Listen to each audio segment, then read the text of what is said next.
Rather large, welcome back to Cossy Podcast. My name is Cossy. Good morning, good afternoon, good evening, wherever you are in all parts of the world. Welcome back to the channel. Welcome back to a brand new video. Ahead of signing for Arsenal put together 13 things you didn't know about Declan Rice before signing for the club. And we're going to be doing our reaction and looking at some of them. Hit the like button, subscribe to the podcast as well. Now, number one is actually very interesting. It is the magic number 41. Didn't know it was a magic number, but they've listed it here as one of the 13 things you didn't know about Rice, why he keeps on putting on and requesting that shirt number 41. Bit awkward, but they're saying here that according to him, there is no special reason for staying loyal to 41. It was the number he was given at the academy level by the Hammers kitman, but now he feels it could hamper his performances if he was to change. Hence, that's why he picked the same number everywhere he goes, and again at Arsenal. So shot number 41. No big reason why he picks it, but he was given that shot number when he actually joined Heath. That was in the West Ham Academy, and that's why he actually keeps it. I mean, I've seen so many players stay to the same shot number. 29 for Kai Havertz, 34 for Granit Xhaka. 5 for Thomas Partey, if you will remember.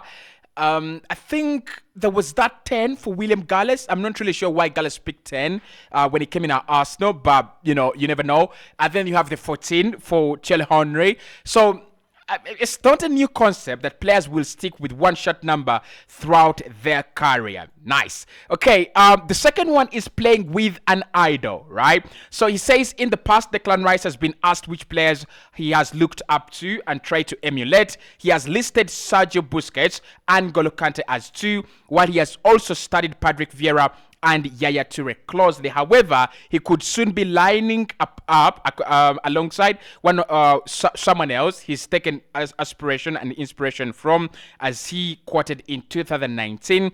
I study for myself, my own games and others. I like Jorginho, the way he plays and passes. There is stuff I can add to my game. So he adores Jorginho, picks inspiration from Jorginho, and is definitely going to be playing with Jorginho at Arsenal this season. I'm quite not surprised. At times I'm surprised anyway that there's so many players that actually idolize Jorginho. Now, he's a master of keeping things ticking. I think if you're looking for that kind of profile, players that just allow play go on, Jorginho and Sergio Busquets are some of the best of them. Probably Rodri as well at Manchester City. He's such a fantastic player at doing that. But I think Rice, if he can add that to his game, and like I said, the one advantage I think Partey has over Jorginho, by the way, is Partey has that patience to sit at the base of the midfield and just keep things ticking. Like,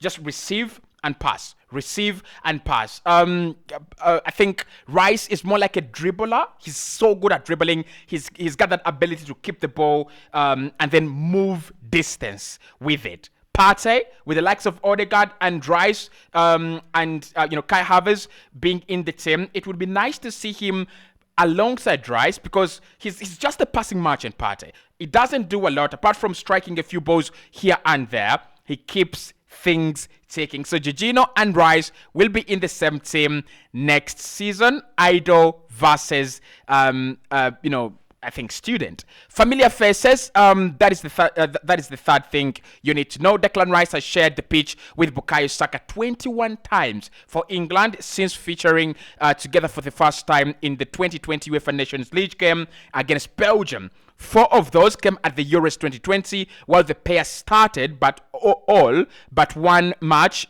together at the 2022 World Cup last December. He's also shared a three Lions dressing room with other Gunners, including Ramsdale, Ben White, and Emil Smith-Rowe, meaning there will be plenty of familiar faces to help him settle into life at London Colney. I don't think this is something like a fact that I didn't know. This is very, very poor work. Like, very poor work when it comes to if you're doing things we didn't know about Declan Rice. We definitely know that he's played so many caps for England, and we know that Saka is one of the biggest names in the Three Lions dressing room. Then Ben, probably Ben Ben, not so much, but he was called for the World Cup. Maybe Emil Smith Rowe, but I think when Emil Smith Rowe got his first calling, Rice was also in the team. But anyway, I think it's just comfortable for the player. It's so nice for you to come into a side knowing some players. Like, he will feel at home, especially with the likes of Ramsdale. Ramsdale is such a loving guy. I've seen him create relationships with so many players, alongside across the squad, and that is something that he has as a gift. Okay, so let's move over to the next one, which is a steady with Eddie. Okay, another player Declan Rice knows well is Eddie Nketiah. The pair were teammates as kids when they were part of Chelsea's academy, and when he used to tuck into the striker's home-cooked cuisine, right? Rice says, when we were at Chelsea, we used to go on long aways and used to travel on the coach. Declan said previously, Eddie used to bring a massive bowl, like a big jollof rice, to feed the whole team. The lads used to be buzzing over raid. So that will be another reunion between Deckers and Eddie. I actually didn't know that Eddie was at Chelsea initially. I don't know how he ends up at Arsenal, but I didn't know that he was at Chelsea initially in their academy. I thought he had actually joined Arsenal right from day one and then rising through the ranks. First goal flashback is the next point. And they're saying nothing beats the first feeling of scoring your first goal for your club. And funnily enough, Declan Rice's very fast strike to rattle at the back of the net came at our expense in January 2019. It also happened to be the goal that ended up winning the game at the London Stadium as the Hammer ran out 1-0 victors during Unai Emery's time in charge. In fact, Eddie Nketiah is the only player named in our match squad that day that is still at the club. Interesting. Very interesting. So I didn't know this. So he scored his first career goal for West Ham as a professional against Arsenal in 2019. And just as a coincidence, it's only Eddie Nketiah among all the players in the squad that Unai Emery had that day that is still living at the club, and he's going to be leaving as well. I can be certainly sure of that. He's not a big goal scorer, is he? I've not seen so many highlights of him scoring goals. You know, when you watch YouTube clips, whether it's a defender, whether it's a goalkeeper, those guys focus on the goal scoring part of a player. Doesn't score many. Like last season, he scored 4. And across his career, since 2018 to 2023 for West Ham, he's not scored more than 20 goals as a player. So, yeah, not a big goal scorer. But, I mean, if he scored against Arsenal, I'm waiting for that day when he scores against West Ham. Of course, he won't celebrate. He cannot celebrate. But it will be payback time. But anyway, that is another fact I didn't know about Declan Rice, that his first goal came against Arsenal. Every second counts. That is the other fact. Let's see. It says, in the 2019-2020 season, Declan became the 4th player aged 21 and under to play every minute of a Premier League season, ranking up a total of 3,420 minutes on the clock. He joined Gary Kelly, Frank Lampard, and Wayne Bridge to manage this achievement, with his consistency also seeing him complete 50 appearances in all competition back-to-back in the 2021-2022 season and the 2022-2023 seasons. So it just brings out the fact I talked about earlier on when we had just signed him, the durability and the consistency that Arsenal have just got in him. I think when you think about players that are very durable, Xhaka is a player who's very durable. But in Rice, you have a guy that can play 50 games across two seasons, right? And if that's only Premier League, that is 25-25. He's one of those players that don't miss games. He's always present. He just doesn't go out on injuries. And with Mikel Arteta bolstering his squad, there's gonna be a lot of rotation at Arsenal. There will be a lot of chances for other players. You expect him to be even more fit across longer periods of time. But the fact that he played 38 games at the age of 21 and below. Of course, the likes of Bukayo Saka are very, very close to that. Saka is one of those players that also don't pick up injuries. They do pick up injuries, but they can play with an injury. I don't believe there is a player who doesn't pick up a knock, but it's just the ability to, have that ambition bigger than a slight knock. And I think Saka has that. But we've just got ourselves a player who is going to play rain, sun, and winter. He will always be available for selection. Now, him alongside Odegaard. I mean, Odegaard is fragile a little bit because he did miss a couple of, was it 1 or 2 games last season due to flu and fever. So I don't really count on Odegaard as the most durable, but I think he's also one of those players that do take good care of themselves and their bodies. So he will play many minutes for the team. I think Gabriel Magalhaes as well. He's really underrated, but he's another player that plays a lot of minutes. So you have Rice, then you have Kai Havertz. Kai Havertz also plays a lot of minutes. I've not had any critic from Chelsea going, they've signed an injury-prone player. And even during his days at Bayer Leverkusen, he could play all the minutes available for him. I think the other player that is very, very durable for Arsenal, I think those are the durable players we have. The rest of the players can, in and out. Maybe Kieran Tierney at times, but Tierney has also suffered with injuries across some period of time at Arsenal. And maybe Ramsdale, by the way. Ramsdale is another very, very crucial player when it comes to minutes and managing his body. Okay, next one. Experience despite his age. That is something we know. In April this year, Declan became the 9th youngest player to reach 200 Premier League appearances, but the 24-year-old is the youngest player currently playing his trade in the division to have hit that tally. At the Hammers, he has also become the fourth youngest player to achieve a double century of Premier League matches for a single club, joining former Ghana Cesc Fabregas on the list. Interesting. Very, very interesting. It's the same thing we've been talking about, his durability, ability to play every single game, and quality as well. I mean, for you to play 200 games before you are 24 or by 24, that means that you're consistently good and you're consistently fit. So he's been very good so that he's picked every single week. And we are also talking about a player who has won Player of the Year at West Ham 3 times out of the 6 seasons he's played in the top flight. So, yeah, credit to him. But I think just Fabregas was something else. Like, Fabregas was one of the most talented players that I've ever listened to via audio, and I could tell he was talented. Like all the players in the last maybe 10 years or maybe 8 years, I've watched them on television to prove how good they are or how talented they are. Just Fabregas, didn't get the chance to watch him at Arsenal.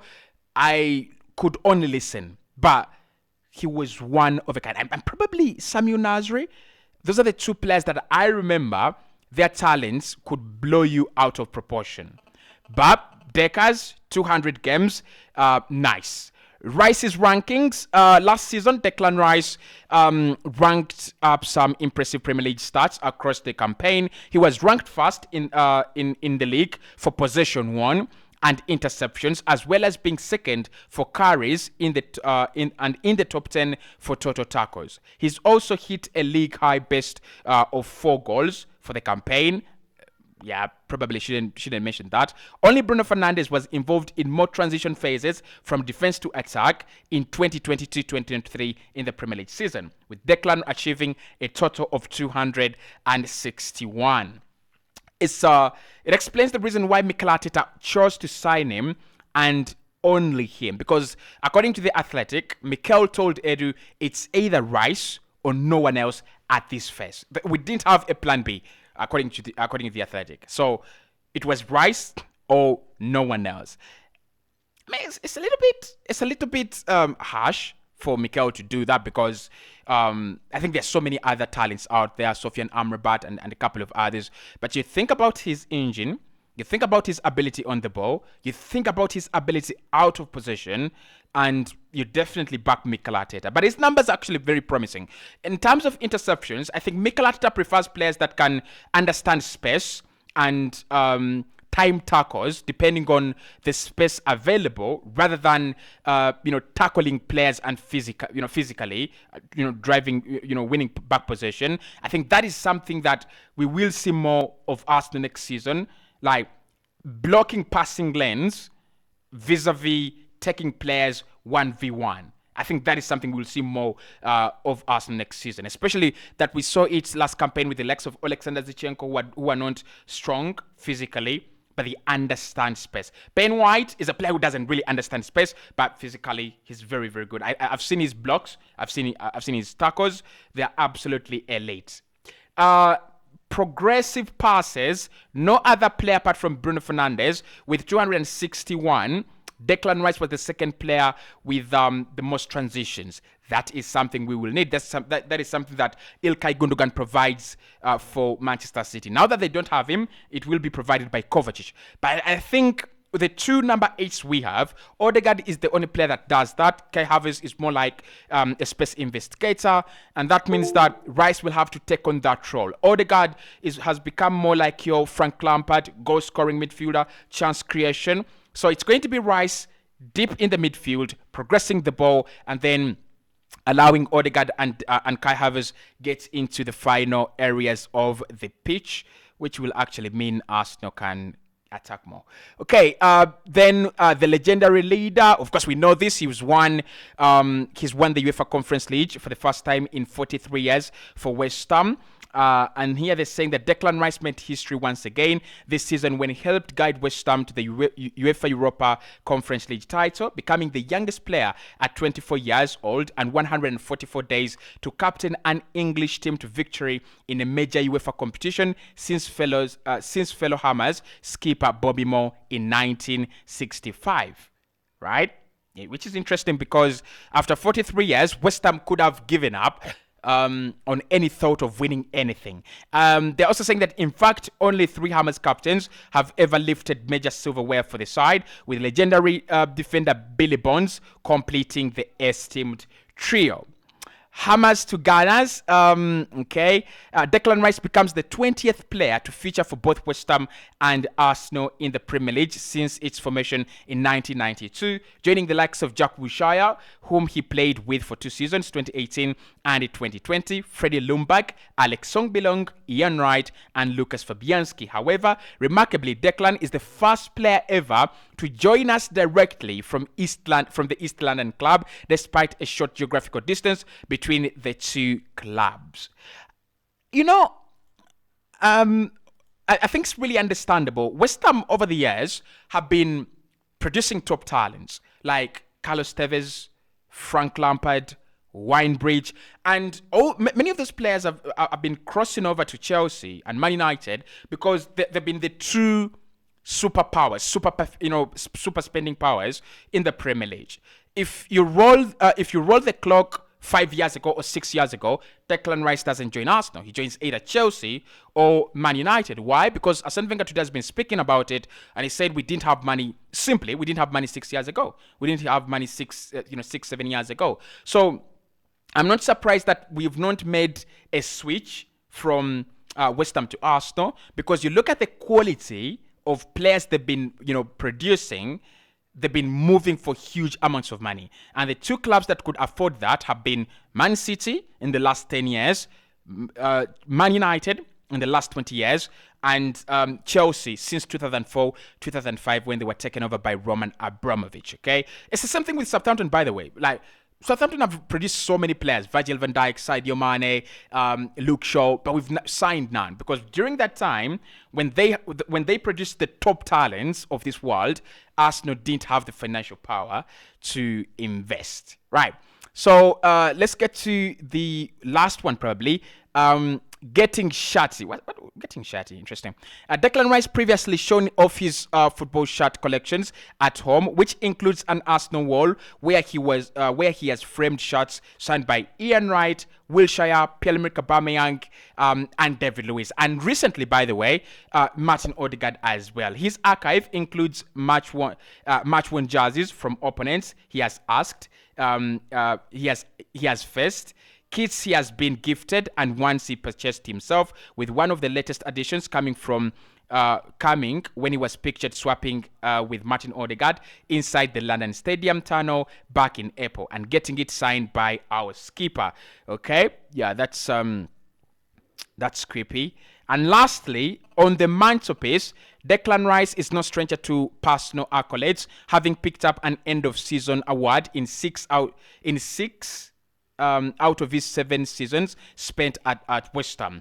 That includes the 3 Young Player of the Year awards between 17 and 19, which were followed by 3 Player of the Year prizes across the next 4 seasons, including each of the 2 last seasons. He was recently recognized by UEFA, being named UEFA Europa Conference League Player of the Year in 2012-2013, and featured in the competition's Team of the Season, having named in the Europa League version 12 months ago. So that is what you didn't know about Declan Rice. Some of the things we knew, like him winning Player of the Year for the UEFA Conference League. He was always going to win it. West Ham had 1 player last season, and that was Declan Rice. I think Bowen had a massive drop-off. Mikel Antonio has never been that striker that you will ever rely on. I don't think Fabianski has ever been exceptional for them. I think maybe the one player they will have to trust now is Neil Agard. Very good centre-back, very, very strong centre-back, very talented. We saw his talent at the World Cup. We saw his talent for West Ham during the final of the UEFA Conference League. That's one player they can trust. But that is all you didn't know about Declan Rice.